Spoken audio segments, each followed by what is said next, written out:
बिस्मिल्लाहिर्रहमानिर्रहीम। अस्सलाम वालेकुम नाज़रीन। एमा न्यूज़ हेडलाइंस में एक बार फिर आपको खुशामदीद कहते चले। मैं हूं कंज़ा असलम और मैं हूं राशिदा हफीज़। सबसे पहले न्यूज़ हेडलाइंस। मुस्तफ़ा कमाल का कहना है कि सिंध हुकूमत रिश्वत लेकर इमारतें तामीर करवाती हैं। पाक सरजमीन पार्टी के सरबराह मुस्तफ़ा कमाल ने कराची में प्रेस कॉन्फ्रेंस करते हुए कहा कि सिंध हुकूमत रिश्वत लेकर तैनातियाँ भी करवाती हैं। पीपल्स पार्टी को जुल्म और ज़्यादती से रोका जाए। उन्होंने सिंध हुकूमत को तनकीद का निशाना बनाते हुए मज़ीद कहा कि सिंध हुकूमत करप्शन में मुलविस है। फाइलों पर दस्तखत करवा कर तमाम रकम ले ली जाती है। सिंध में तालीम का निज़ाम भी तबाह हो गया। थर्ड में बच्चे भूख से मर रहे हैं। लाहौर के इलाके के एक ही मोहल्ले में 5 बच्चों के साथ ज्यादती का मामला सामने आ गया। SSP मुस्तनसर फैरोज का बताना है कि मुद्दई अब्दुल बासित की दरख्वास्त पर 2 मुलजिमान के खिलाफ मुकदमा दर्ज कर लिया गया।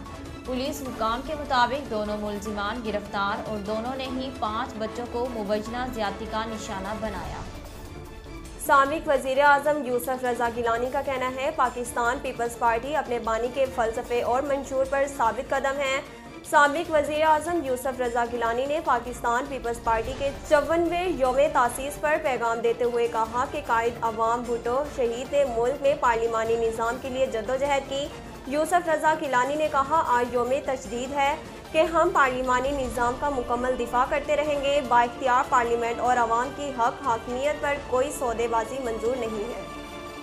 सिंध हाई कोर्ट ने मक्का टेरेस के बिजली गैस पानी कनेक्शन मुनक़ता करने का हुक्म दे दिया।